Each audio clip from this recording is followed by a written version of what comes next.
अभी आप सुन रहे हैं सुमन मलंगिया एंटरटेनमेंट डीजे सुमन मलंगिया।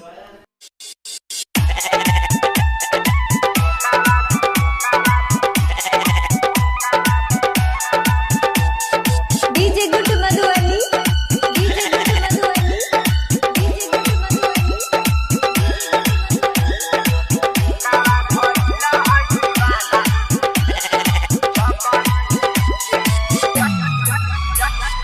जहिया से देखलाई भागै छै तूरी रसारी के,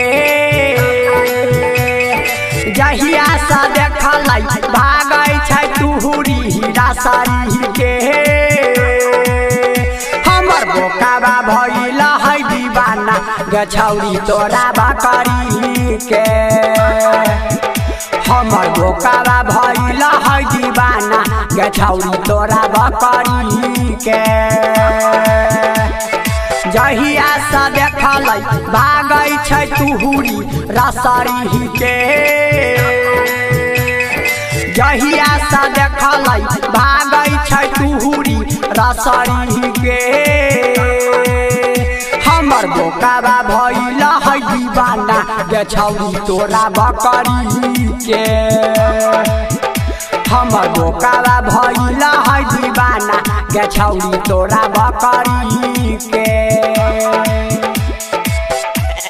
डीजे सुमन दीवाना खाए अजीपुर गांव मलंगिया। मोबाइल नंबर 8882452308 है।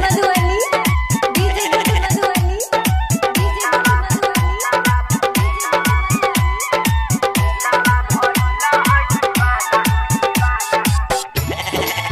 सुमन मलंगिया सुमन मलंगिया।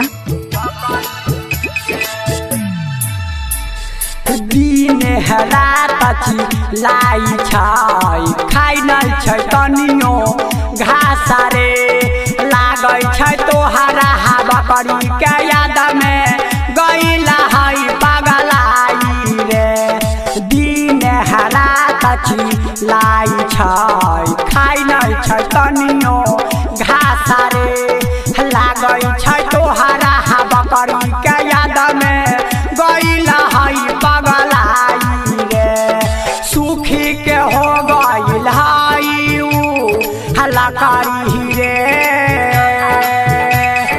सुखी के हो गइल है हल्ला करी रे। हमर बोकाबा भइल है दीवाना गे छौरी तोरा बकरी के। हमर बोकाबा भइल है दीवाना गे छौरी तोरा बकरी के।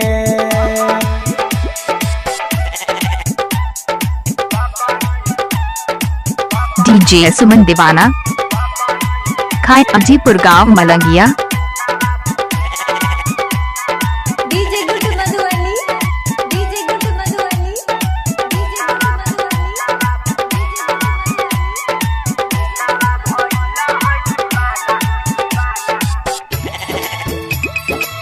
सुमन मलंगिया सुमन मलंगिया। राइटर चहमक लाल के हमानील छौरी बात रे। तू अपना बकरी से वो कहवा के करा दही बियाह रे। राइटर चहमक लाल के मानील छौरी बात रे। तू अपना बकरी से वो कहवा के करा दही बियाह रे। लुटेरा लाल हो पागल बाए करा खचरई बे। लुटेरा लाल हो पागल बाए करा खचरई बे। हमर बोकाबा भइल है दीवाना गे छौरी तोरा बकरी के। हमर बोकाबा भइल है दीवाना गे छौरी तोरा बकरी के। जहिया से देखलै भागै छै तूरी रसारी के। हमर बोकाबा भइल है दीवाना गे छौरी तोरा बकरी के